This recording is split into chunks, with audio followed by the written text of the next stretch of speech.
Olá, leitores da Bíblia, bem-vindos ao dia 96. Eu sou a Tati Camargo, do Mulheres com Fé, e juntos estamos lendo a Bíblia em um ano, com apenas 15 minutos por dia. Hoje chegamos aos últimos capítulos de Juízes, vamos terminar o livro de Juízes. Se você chegou até aqui, que Deus continue te fortalecendo e te mantendo firme, para que nós possamos concluir o propósito para o qual Ele nos chamou de nos aprofundarmos em Sua Palavra. Parabéns! Nós vamos orar. Antes de começar, eu vou ler os 3 últimos capítulos, os capítulos 19 até o capítulo 21. Vamos fazer a nossa oração. Senhor, muito obrigado por mais uma oportunidade de estarmos na Tua presença, aprendendo mais sobre Ti. Obrigado por mais esse livro concluído. Como foi bom entender, Senhor Deus, que as pessoas precisam sempre de um líder, precisam da Tua direção, que todas as nossas escolhas há uma consequência, mas que o Senhor sempre está ali nos direcionando para fazer o que é certo. E nós te agradecemos, Pai, porque o Senhor sempre foi um Deus gracioso, cheio de misericórdia. E através dessas leituras nós estamos te conhecendo mais e mais. Continue transformando o nosso ser, o nosso coração, o nosso caráter, e que possamos, Pai, agradar o Senhor. Que o Teu Espírito Santo continue nos dando sabedoria, conhecimento e compreensão. Abre os nossos olhos, a nossa mente, o nosso coração, para entendermos a palavra neste dia. Em nome de Jesus. Amém. Juízes capítulo 19. O levita e a morte da sua concubina. Naquela época não havia rei em Israel. Aconteceu que um levita que vivia nos montes de Efraim, numa região afastada, tomou para si uma concubina, que era de Belém, de Judá. Mas ela lhe foi infiel, deixou-o e voltou para a casa do seu pai, em Belém de Judá. 4 meses depois, seu marido foi convencê-la a voltar. Ele tinha levado o seu servo e 2 jumentos. A mulher o levou para dentro da casa do seu pai, e quando seu pai o viu, alegrou-se. O sogro dele o convenceu a ficar ali, e ele permaneceu com eles 3 dias, todos comendo, bebendo e dormindo ali. No 4º dia, eles se levantaram cedo e o levita preparou para partir. Mas o pai da moça disse ao genro: coma alguma coisa e depois vocês poderão partir. Os 2 se assentaram para comer e beber juntos. Mas o pai da moça disse: eu lhe peço que fique esta noite e que se alegre. E quando o homem se levantou para partir, seu sogro o convenceu a ficar, ainda aquela noite. Na manhã do 5º dia, quando ele se preparou para partir, o pai da moça disse: vamos comer, espere até a tarde. E os 2 comeram juntos. Então, quando o homem, sua concubina e o seu servo levantaram-se para partir, o pai da moça disse outra vez: veja, o dia está quase acabando, é quase noite. Passe a noite aqui, fique e alegre-se. Amanhã de madrugada vocês poderão levantar-se e ir para casa. Não desejando ficar outra noite, o homem partiu rumo a Jebus, isto é, Jerusalém, com 2 jumentos selados e com a sua concubina. Quando estavam perto de Jebus, e já findava o dia, o seu servo disse ao seu senhor: venha, vamos para nesta cidade dos Jebuseus e passar a noite aqui. O seu senhor respondeu: não, vamos entrar numa cidade estrangeira, cujo povo não é israelita. Iremos para Gibeá. E acrescentou: ande, vamos tentar chegar a Gibeá ou a Ramá e passar a noite num desses lugares. Então prosseguiram, e o sol se pôs quando se aproximavam de Gibeá de Benjamim. Ali entraram para passar a noite. Foram sentar-se na praça da cidade, e ninguém os convidou para passarem a noite em sua casa. Naquela noite, um homem idoso procedente dos montes de Efraim e que estava morando em Gibeá, os homens do lugar eram os benjamitas, voltava de seu trabalho no campo. Quando viu o viajante na praça da cidade, o homem idoso perguntou: para onde você está indo? De onde vem? Ele respondeu: estamos de viagem, indo de Belém de Judá para uma região afastada dos montes de Efraim, onde moro. Fui a Belém de Judá e agora estou indo ao santuário do Senhor. Mas aqui ninguém me recebeu em casa. Temos palha e forragem para os nossos jumentos e para nós mesmos, que somos seus servos. Temos pão e vinho para mim, para a sua serva e para o jovem que está conosco. Não temos falta de nada. Você é bem-vindo aqui em minha casa, disse o homem idoso. Vou atendê-lo no que você precisar. Não passe a noite na praça. E os levou para sua casa e alimentou os jumentos. Depois de lavarem os pés, comeram e beberam alguma coisa. Quando estavam entretidos, alguns vadios da cidade cercaram a casa, esmurrando a porta. Gritaram para o homem idoso, dono da casa: traga para fora o homem que entrou em sua casa, para que tenhamos relação com ele. O dono da casa saiu e lhes disse: não sejam tão perversos, meus amigos, já que esse homem é meu hóspede. Não cometam essa loucura. Vejam, aqui está minha filha virgem e a concubina do meu hóspede. Eu as trarei para vocês e vocês poderão usá-las e fazer com elas o que vocês quiserem. Mas nada façam com esse homem, não cometam tal loucura. Mas os homens não quiseram ouvi-lo. Então o levita mandou a sua concubina para fora e eles a violentaram e abusaram dela a noite toda. Ao alvorecer o deixaram. Ao romper do dia, a mulher voltou para a casa onde o seu senhor estava hospedado. Caiu junto à porta e ali ficou até o dia clarear. Quando seu senhor se levantou de manhã, abriu a porta da casa e saiu para prosseguir viagem. Lá estava sua concubina, caída à entrada da casa, com as mãos na soleira da porta. Ele lhe disse: levante-se, vamos. Não houve resposta. Então o homem a pôs em seu jumento e foi para casa. Quando chegou, apanhou uma faca e cortou o corpo da sua concubina em 12 partes e as enviou a todas as regiões de Israel. Todos os que viram isso disseram: nunca se viu nem se fez uma coisa dessas desde o dia em que os israelitas saíram do Egito. Pensem, reflitam, digam o que devem fazer. Uau! Juízes capítulo 20. A guerra entre os israelitas e os benjamitas. Então todos os israelitas de Dan a Berseba e de Gileade saíram com um só homem e se reuniram em assembleia perante o Senhor em Mispa. Os líderes de todo o povo das tribos de Israel tomaram seus lugares na assembleia do povo de Deus. 400.000 soldados armados de espada. Os benjamitas souberam que os israelitas haviam subido a Mispa. Os israelitas perguntaram: como aconteceu essa perversidade? Então o levita, marido da mulher assassinada, disse: eu e a minha concubina chegamos a Gibeá de Benjamim para passar a noite. Durante a noite os homens de Gibeá vieram para atacar-me e cercaram a casa com a intenção de matar-me. Então violentaram minha concubina e ela morreu. Peguei minha concubina, cortei em pedaços e enviei um pedaço para cada região da herança de Israel, pois eles cometeram essa perversidade e este ato vergonhoso em Israel. Agora todos vocês israelitas manifestem-se e deem o seu veredito. Todo o povo se levantou como se fosse um só homem, dizendo: nenhum de nós irá para casa, nenhum de nós voltará para o seu lar. Mas é isso que faremos agora contra Gibeá. Separaremos por sorteio de todas as tribos de Israel, de cada 100 homens, 10. De cada 1.000 homens, 100. De cada 10.000 homens, 1.000. Para conseguirem provisões para o exército, poder chegar a Gibeá de Benjamim e dar a eles o que merecem por esse ato vergonhoso cometido em Israel. E todos os israelitas se ajuntaram e se uniram com um só homem contra a cidade. As tribos de Israel enviaram homens a toda a tribo de Benjamim, dizendo: o que vocês dizem desta maldade terrível que foi cometida no meio de vocês? Agora entreguem esses canalhas de Gibeá para que o matemos e eliminemos esse mal de Israel.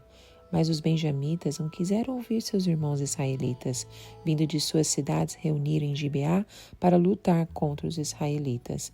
Naquele dia, os benjamitas mobilizaram 26 mil homens armados de espada que vieram das suas cidades, além dos 700 melhores soldados que vieram em Gibeá. Dentre todos esses soldados havia 700 canhotos muito hábeis, e cada um deles podia atirar com uma funda uma pedra no cabelo sem errar. Israel, sem os de Benjamim, convocou 400 mil homens armados de espada, todos eles homens de guerra. Os israelitas subiram a Betel e consultaram a Deus. Quem de nós irá lutar primeiro contra os benjamitas? Perguntaram. O Senhor respondeu: Judá irá primeiro. Na manhã seguinte, os israelitas se levantaram e armaram acampamento perto de Gibeá. Os homens de Israel saíram para lutar contra os benjamitas e tomaram posição de combate contra eles em Gibeá. Os benjamitas saíram de Gibeá e naquele dia mataram 22 mil israelitas no campo de batalha. Mas os homens de Israel procuraram animar-se uns aos outros e novamente ocuparam as mesmas posições do primeiro dia. Os israelitas subiram, choraram perante o Senhor até a tarde e consultaram o Senhor. Devemos atacar de novo os nossos irmãos benjamitas? O Senhor respondeu: Vocês devem atacar. Então os israelitas avançaram contra os benjamitas no segundo dia. Dessa vez, quando os benjamitas saíram de Gibeá para enfrentá-los, derrubaram outros 18 mil israelitas, todos eles armados de espada. Então todos os israelitas subiram a Betel e ali se assentaram chorando perante o Senhor.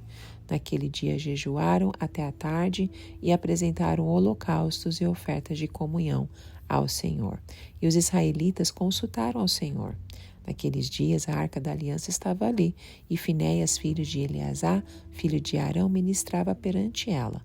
Perguntaram: Sairemos de novo ou não para lutar contra os nossos irmãos benjamitas? O Senhor respondeu: Vão, pois amanhã eu os entregarei nas suas mãos. Então os israelitas armaram uma emboscada em torno de Gibeá, avançaram contra os benjamitas no terceiro dia e tomaram posição contra Gibeá, como tinham feito antes. Os benjamitas saíram para enfrentá-los e foram atraídos para longe da cidade. Começaram a ferir alguns dos israelitas, como tinham feito antes, e uns 30 homens foram mortos em campo aberto e nas estradas, uma que vai para Betel e a outra que vai para Gibeá. Enquanto os benjamitas diziam: Nós o derrotamos como antes, os israelitas diziam: Vamos retirar-nos e atraí-los para longe da cidade, para as estradas. Todos os homens de Israel saíram dos seus lugares e ocuparam posições em Baal-Tamar. E a emboscada israelita atacou da sua posição a oeste de Gibeá. Então 10 mil dos melhores soldados de Israel iniciaram um ataque frontal contra Gibeá. O combate foi duro. Os benjamitas não perceberam que a desgraça estava próxima deles. O Senhor derrotou Benjamim perante Israel. E naquele dia os israelitas feriram 25.100 benjamitas, todos armados de espadas. Então os benjamitas viram que estavam derrotados. Os israelitas bateram em retirada diante de Benjamim, pois confiavam na emboscada que tinham preparado perto de Gibeá. Os da emboscada avançaram repentinamente para dentro de Gibeá, espalharam-se e mataram todos os habitantes da cidade à espada. Os israelitas tinham combinado com os da emboscada que estes fariam subir da cidade uma grande nuvem de fumaça, e então os israelitas voltariam a combater. Os benjamitas tinham começado a ferir os israelitas, matando cerca de 30 deles, e disseram: Nós os derrotamos como da primeira batalha. Mas, quando a coluna de fumaça começou a se levantar da cidade, os benjamitas se viraram e viram a fumaça subindo ao céu. Então os israelitas se voltaram contra eles, e os homens de Benjamim ficaram apavorados, pois perceberam que a sua desgraça havia chegado. Assim, fugiram da presença dos israelitas, tomando o caminho do deserto. mas não conseguiram escapar do combate. E os homens de Israel que saíram da cidade os mataram ali.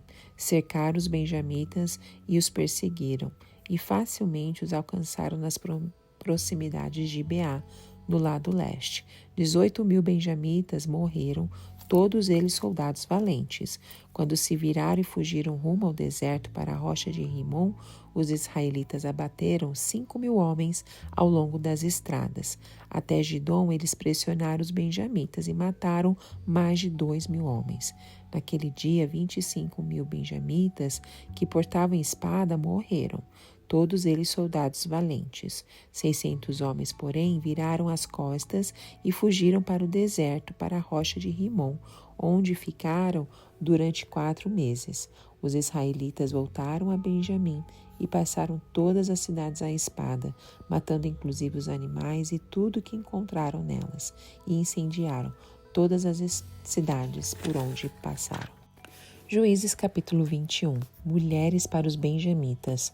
Os homens de Israel tinham feito esse juramento em Mispá: nenhum de nós dará sua filha em casamento a um benjamita.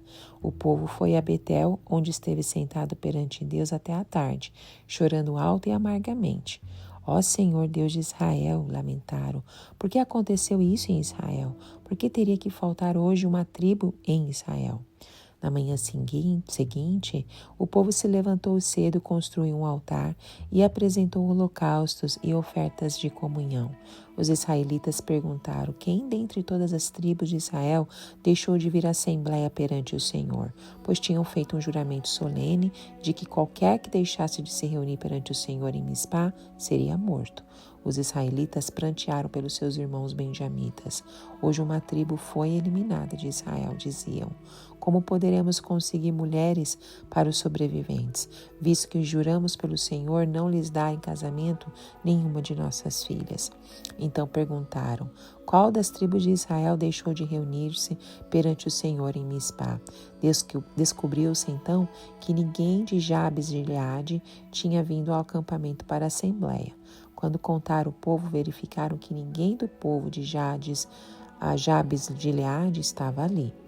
Então a comunidade enviou 12.000 homens de guerra com instruções para ir a Jabes de Gileade e matarem à espada todos os que viviam lá, inclusive mulheres e crianças. É isso que vocês deverão fazer, disseram. Matem todos os homens e todas as mulheres que não forem virgens.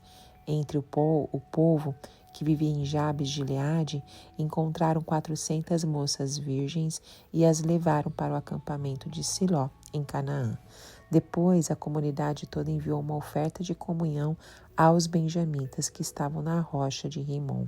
Os benjamitas voltaram naquela ocasião e receberam as mulheres de Jabes de Gileade, que tinham sido poupadas, mas não havia mulheres suficientes para todos eles. O povo pranteou Benjamim, pois o Senhor tinha aberto uma coluna nas tribos de Israel, e os líderes da comunidade disseram: mortas as mulheres de Benjamim, como conseguiremos mulheres para os homens que restaram? Os benjamitas sobreviventes precisam ter herdeiros para que uma tribo de Israel não seja destruída. Não podemos dar-lhes nossas filhas em casamentos, pois nós, israelitas, fizemos esse juramento. Maldito seja todo aquele que der mulher a um benjamita. Há, porém, a festa anual do Senhor em Siló, ao norte de Betel, a leste da estrada, que vai de Betel a Siquém e ao sul de Lebona. Então mandaram para lá os benjamitas, dizendo: vão, escondam-se nas vinhas e fiquem observando. Quando as moças de Siló forem para as danças, saiam correndo das vinhas, e cada um de vocês apodere-se de uma das moças de Siló, e vá para a terra de Benjamim. Quando os pais ou irmãos delas se queixarem a nós, diremos: tenha misericórdia deles, pois não conseguimos mulheres para eles durante a guerra, e vocês são inocentes, visto que não lhes deram suas filhas. Foi o que os benjamitas fizeram. Quando as moças estavam dançando, cada homem tomou uma para fazer dela sua mulher. Depois voltaram para sua herança, reconstruíram as cidades e se estabeleceram nelas. Na mesma ocasião, os israelitas saíram daquele local e voltaram para suas tribos e para seus clãs, cada um para sua própria herança. Naquela época, não havia rei em Israel. Cada um fazia o que lhe parecia certo. No capítulo 19, o centro da narrativa está um levita, sua concubina e o anfitrião benevolente. A história começa com o levita e a sua concubina deixando a casa de seu pai e viajando para sua terra natal. No entanto, ao chegarem a uma cidade chamada Gibeia, eles encontram uma situação alarmante. Uma multidão violenta exige que o levita seja entregue a eles para satisfazer seus desejos depravados. O anfitrião, em um ato de hospitalidade, oferece sua filha virgem e a concubina do levita em seu lugar, desencadeando uma série de eventos chocantes que traz uma tragédia inimaginável.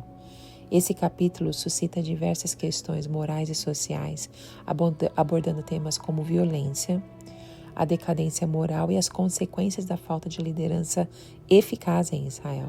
Além disso, serve como uma chamada de atenção para a necessidade de justiça e retidão em uma sociedade que havia se afastado de seus valores fundamentais. Ao explorarmos essa história bem complexa, nós somos desafiados a refletir sobre os perigos da decadência moral e a importância da busca pela justiça e pela verdade em nossa própria sociedade. A história, como nós lemos, assume um tom bem mais sombrio, quando a multidão depravada na cidade se recusa a aceitar a substituição oferecida e insiste em ter o levita. Eles queriam um levita para satisfazer os seus desejos e não a concubina.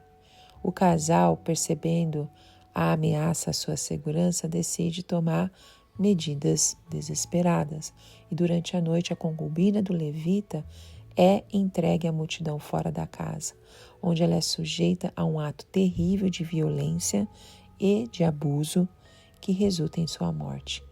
A brutalidade desse crime é difícil de conceber.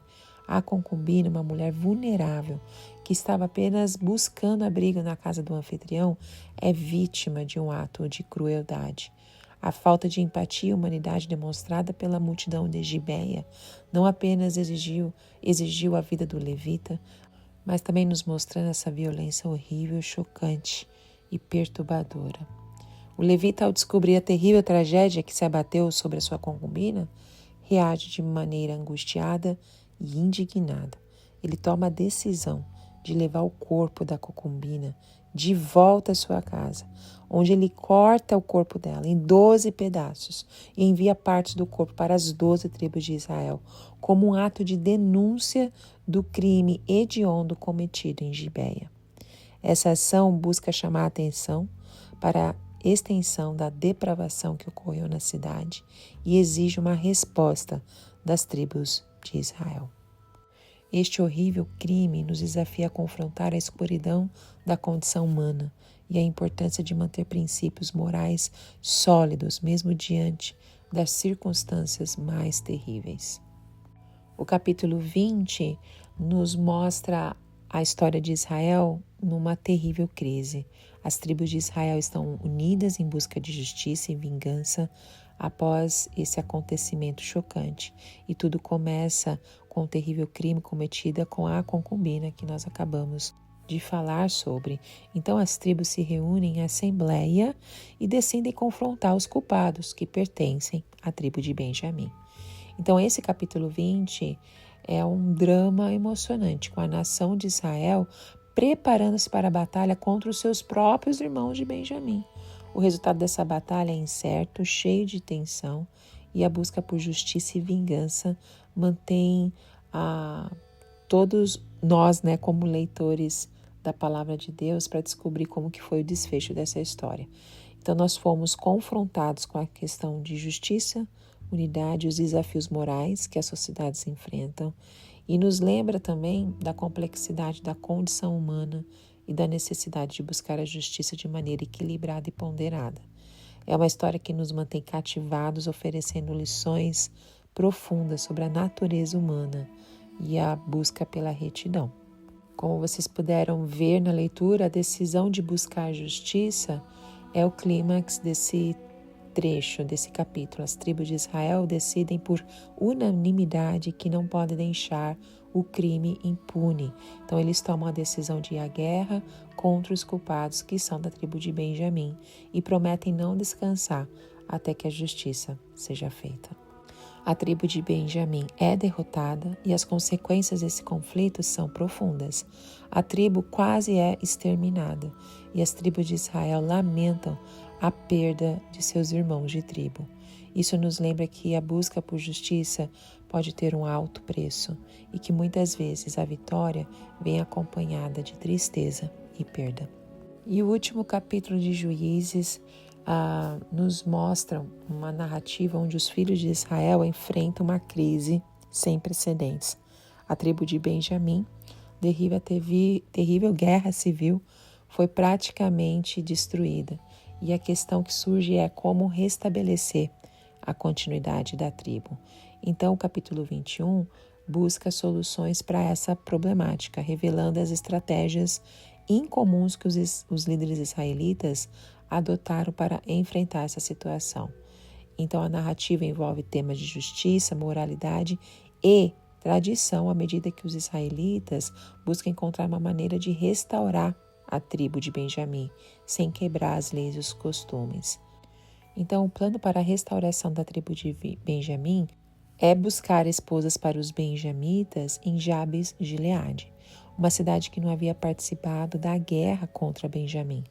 A escolha de Jabes Gileade como potencial fonte de esposas revela um esforço para encontrar uma solução que não quebre diretamente o juramento. Esse juramento foi feito quando os líderes de Israel fez uma promessa de não dar suas filhas em casamento aos benjamitas. Então eles estavam tentando encontrar uma solução, mas que não quebrasse diretamente esse juramento, já que os habitantes daquela cidade não estavam vinculados ao compromisso feito pelas outras tribos. No entanto, a tentativa de encontrar esposas em Jabes Gileade encontra um obstáculo. Os líderes de Israel percebem que pode ser acusado de agir injustamente ao favorecer uma tribo em detrimento da outra. Então, eles querem evitar qualquer aparência de desigualdade entre as tribos, mantendo a justiça e a igualdade como princípios fundamentais.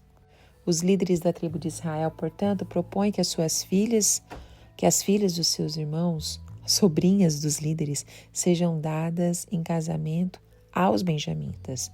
Essa estratégia, aparentemente engenhosa, permite que eles cumpram o juramento sem comprometer a justiça ou a igualdade entre as tribos.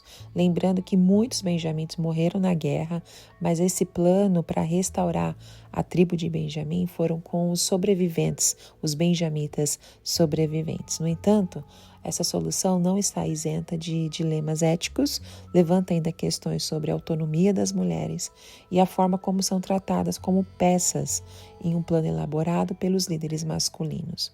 Além disso, a pergunta de como essas mulheres se sentiam sobre a situação não é abordada no texto. O trecho descreve o plano para restaurar Benjamim e nos convida a refletir sobre a complexidade da tomada de decisões éticas em situações difíceis. A ausência de um rei em Israel é destacada como uma característica distintiva da época em que esses acontecimentos se desenrolam. Então, nesse contexto, o povo de Israel não tinha uma autoridade centralizada para governá-los ou estabelecer leis claras e universais. Cada indivíduo fazia o que considerava correto em seus próprios olhos e o que frequentemente levava a situações caóticas e ações impossíveis. Bom, nós terminamos aqui o livro de Juízes, uma série de informações no áudio de hoje. Ficou longo o áudio hoje, mas foi importante trazer uma explicação mais detalhada para esses 3 últimos capítulos. O próximo livro será Ruth e eu espero ver você no próximo áudio. Que Deus continue falando ao seu coração e te abençoe. Tchau, tchau.